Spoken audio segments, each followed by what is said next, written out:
L'ancien directeur du Bureau de monétisation d'aide au développement, BMPAD, Eustache Saint-Lô, a été placé en détention provisoire après son audition au parquet de Port-au-Prince.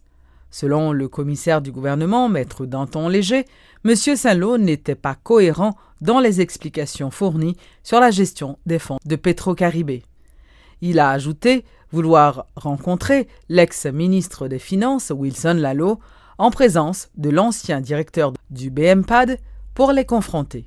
Que sitôt que M. Lalot venu, confrontation en fait, et religion nous éclairée au niveau de parquet, n'a pas envoyé M. Station. Mais pour le moment, mais contradiction. Aux ordres de la justice. Ne pas dire ça, qui vous le chiffre? Vous parlez de contradiction qui gagne entre déclaration de Wilson Lalot fait. De côté, M. Wilson Lalot, à chaque question posée sous Jean Fonds Petro-Caribé a été géré, il réfère à directeur BMPAD là. Mais directeur BMPAD là, tout, lui-même, c'est même Jean fait tout lorsque il pose la question. À partir de ce moment, il y a des contradictions qui révèlent qui flagrantes. On seul Jean qu'on y a nous-mêmes pour nous départager ces questions, pour nous comprendre les questions. C'est tout de M. Boukila qui dit nous ça lié. Donc on a comme l'impression qu'il y a une certaine vérité qui est captive. Donc seule une confrontation entre ces deux messieurs-là pourra faire libérer cette raison captive. Donc si toutefois il y a une vérité qui se trouve au fond d'un puits, de certains puits, eh bien on seul Jean là pour vérité à le soutien appuyant. Dans le cas ça, c'est confronté de monsieur. Donc, Mapkembe et monsieur Sassano. Est-ce que c'est à lundi? Donc, monsieur Lalovine. Est-ce que c'est à lundi, commissaire? Hein? Est-ce que c'est à lundi, monsieur Lalot David? Bon, nous souhaitons qu'il vienne le plus vite que possible. Suite aux fortes pluies qui se sont abattues ces dernières heures sur le département de l'Ouest, la plupart des rivières sont en crue. La ville de Léogâne a subi des inondations. La route nationale numéro 2 a été fermée à la circulation. Le porte-parole du ministère de l'Intérieur et des collectivités territoriales, M. Albert Moléon, a fait savoir que le comité de protection civile communale est sur place pour évaluer la situation. Notons qu'aucune perte en vie humaine n'a été signalée. Le président de la République, Jocelyn Privert, a effectué une visite à Livre-en-Folie au parc historique de la canne à sucre. Dans une interview accordée aux journalistes, il a annoncé que tout le pays attendait le calendrier électoral qui fixera la date des élections. Accompagné de son épouse et des membres de son cabinet, le chef de l'État a expliqué que le retour à l'ordre institutionnel est nécessaire pour le développement d'Haïti. Jocelyn Privert exhorte donc le CEP à respecter la date du 31 mai prévue pour la publication du calendrier électoral. Le conseil électoral là a été annoncé et entre le 15 et le 31 mai, la semaine qui vient, pour la semaine 31 mai, qui pourra publier le calendrier électoral là, qui pourra permettre que tout acteur politique connaît qui l'élection a fait dans le pays pour nous retourner à la normalité constitutionnelle, ce que le pays a besoin pour la stabilité politique qui est capable de permettre l'investissement qui est indispensable fait dans le pays pour que les conditions monde dans le pays soient améliorées. En même temps, tout, la commission de vérification qui est là pour garantir la crédibilité du processus électoral. Là. Il a gagné un délai de 30 jours maximum pour compléter le travail et pour te soumettre le rapport. Et c'est dans la même semaine que le rapport ça va le présenter. C'est ça fait que moi, dit son moment décisif dans l'histoire démocratique du pays. Et moi, c'est à remercier tout membre du conseil électoral là pour dévouement, pour dédication à travail ça.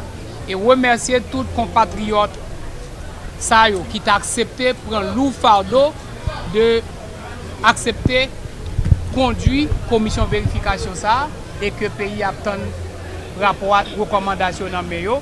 Et je dis, c'est exhorté pour nous exhorter. Et le conseil électoral là, par rapport à délai que le bail tête et commission de vérification par rapport à délai qui t'a signé de produire rapport. Quel message vous avez gagné, président, pour acteurs politiques, justement, pour acteurs politiques? Quel message par rapport à Et tout résultat commission. acteur politique attend publication calendrier électoral.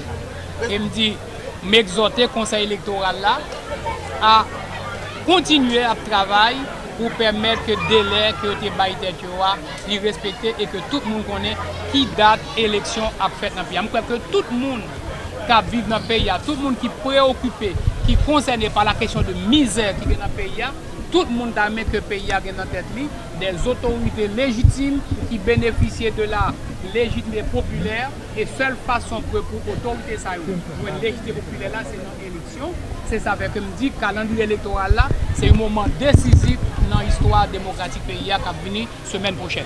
Notons que le président provisoire a esquivé une question relative à la date du 14 juin, marquant la fin de son mandat de 120 jours. Le parti haïtien Tête Calée continue de critiquer le travail de la commission d'évaluation et de vérification électorale. Des partisans de Jovenel Moïse disent attendre la publication du calendrier électoral. Ces partisans de Jovenel Moïse continuent de réclamer le départ du président provisoire Jocelyn Privert, la publication du calendrier électoral et refusent de reconnaître la commission d'évaluation et de vérification électorale qu'ils qualifient de commission Privert ou de commission d'élimination de Jovenel Moïse. Fednel Monchéri est le coordonnateur de Réponse Paysan. À aucun moment de fonctionnement, nous pas dépendre de commission de falsification ou bien d'annulation. Pour qui ça? Jocelyn Privert, président provisoire, il t'a dit à clair que Jovenel Moïse, 5e. Deuxième point, président provisoire, mettez campé une commission avec ses amis, ses coquins et ses copains. Troisièmement, Jocelyn Privert promet une latrier parti politique qui a dormi avec dans le palais national, la mettre Jovenel Moïse dehors dans l'élection, c'est eux-mêmes la mettre devant. Nous-mêmes, au niveau PHTK allié, nous mettons Privert en défi. Nous avons Privert Gabel pour faire ça et l'Icapouel. Nous prenons engagement pour nous défendre votre Jovenel Moïse là sous toute l'étendue du territoire. D'autre part, le PHTK et ses alliés ont organisé parallèlement à la conférence de presse une activité baptisée Bouillon Banane, une manière pour eux de renouveler leur engagement envers leur candidat Neg Banane qu'ils attendent au second tour des élections. Les explications du coordonnateur général du réseau national Tête Calée, Quinton Louis. Jodia, autour de Jovenel Moïse, Neg Banane, n'a fait solidarité. Pendant que nous avons mangé banane, pendant que nous avons bois bouillon banane, pour nous samenter, 7 fois, 77 fois, nous pas fait bac. Le PHTK est contre une prolongation du mandat du président provisoire parce qu'ils auraient failli à sa mission qui était de réaliser les élections dans le pays. Maintenant, selon ses membres, il revient au Parlement réuni en Assemblée nationale de décider du sort de Jocelyn Privert après le 13 juin. Le Sénat est dysfonctionnel, selon le sénateur Andris Richer. L'élu de la Grand'Anse annonce qu'un nouveau bureau sera bientôt constitué au Grand Corps dans le but de permettre à cette institution de jouer son rôle constitutionnel. Il invite donc ses pairs à venir travailler afin de redynamiser le Sénat. Le 14 juin, là, on est capable de dire que M. Privert arrive à la fin de son mandat. Puisqu'il a été désigné par le Parlement, il va falloir que le Parlement se mette à la hauteur pour donner une réponse qui convient. C'est-à-dire, si négociation il doit y en avoir, il y en aura. Et si table rase du passé il doit en avoir, il y en aura. Les élus de l'État doivent assumer leurs responsabilités. Monsieur Larèche, qui a joué le rôle de vice-président du Sénat, est incapable d'organiser une séance. en dépit de tout ce qu'il appelle majorité. Tandis que ce qu'ils appellent le groupe minoritaire, moi je les vois, et je ne suis pas le seul à les voir, puisque vous avez des caméras entre vos mains, et même les grandes stations de télévision, ceux qui détiennent la vérité, ils ont des caméras dans les mains. Pourquoi ils n'arrivent pas à dénoncer ces forfaits de ces gens qui prétendent posséder la majorité au Sénat et qui sont incapables d'organiser des élections à cause même de leur absence? C'est-à-dire, c'est du fainéantisme, du vagabondage et, je suis capable de dire tout, du crétinisme. Parce que l'État reste l'État. Quand vous avez été investi d'un mandat par le peuple, vous devez respecter le mandat jusqu'à sa fin. Et c'est pour ça d'ailleurs que vous voyez, il y a des sénateurs qui sont perpétuellement présents. Et c'est pour ça que moi, j'ai pris la décision. Et c'est une décision que j'ai prise et avec le concours d'un certain nombre de sénateurs.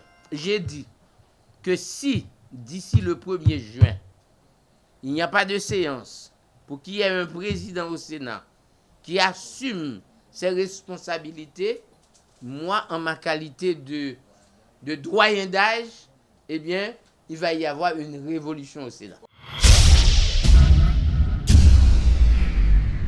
Dans l'actualité culturelle, plusieurs milliers de personnes avaient pris part à la 22e édition de l'événement culturel et littéraire Livre en folie.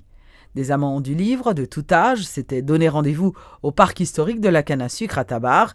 Max Chauvel, qui est l'un des organisateurs de cette foire, s'est félicité de voir l'engouement des lecteurs à vouloir découvrir Marie Vieux-Chauvet, cet auteur honoré à titre posthume, méconnu en Haïti. Depuis 2 ans, je dis ça, vous constatez que le public l'a rajeuni, ce qui est très bon signe. Il y a un renouvellement des lecteurs, il y a de plus en plus d'intérêt des jeunes vers la lecture. Et c'est bon signe parce que je pense que la connaissance se transmet par la lecture. Pas besoin de venir expliquer comment on peut prendre connaissance s'il ne pas lire, s'il ne pas lire ouvrage. L'école, c'est lire pour les livres scolaires. Autre type de connaissance, c'est à travers la lecture. Donc pour moi, c'est l'essentiel. Donc notre objectif principal, c'est avant tout de stimuler la lecture, d'encourager les jeunes à lire très tôt, et avec toutes les retombées positives que ça aura sur les auteurs, leur production et l'écoulement de leurs titres. Combien d'auteurs il y a là qui est exposé jeudi? Je dis qu'il y a à peu près 157 auteurs et il y a à peu près plus de 1800 titres disponibles. Encore, et c'est toujours autour de chiffre ça que nous tournons depuis quelques temps. Nous avons commencé avec 4 auteurs en signature, il y a 22 ans de ça. Là, nous avons 157. Bon, pour que chiffre ça, il faut ne pas dépasser le 3 parce que l'infrastructure n'est pas difficile pour nous pour gérer plus que ça. Ça qui vient dans le cas Marie Vieux-Chauvet, c'est que Marie Vieux-Chauvet prend exil sous Duvalier. Et il n'a pas très imprimé le livre en Haïti. Le livre est imprimé là-bas, à l'étranger. Il est traduit dans plusieurs langues. Mais le livre n'est vraiment pas disponible ici. Donc, comme c'était centenaire anniversaire de naissance, nous décidons de célébrer comme nous l'avons fait pour Jacques Coumet, il y a une dizaine d'années à peu près. Là, c'est des gros écrivains de niveau ça, et que nous avons l'occasion pour nous permettre aux jeunes de redécouvrir œuvres. Donc, nous prenons l'occasion et effectivement, nous pensons que bientôt, en pile jeune, après qui a pris Marie Chauvet, ils pourront apprécier les livres qui vraiment sont écrivains d'un immense talent. Et il y a point que en Haïti, ce n'est pas que y a seulement nous avons 2-3 jeunes talents, mais nous avons un talent littéraire depuis quelques temps de cela. Simplement, nous peut-être pas connaissons et nous allons le découvrir au fur et à mesure.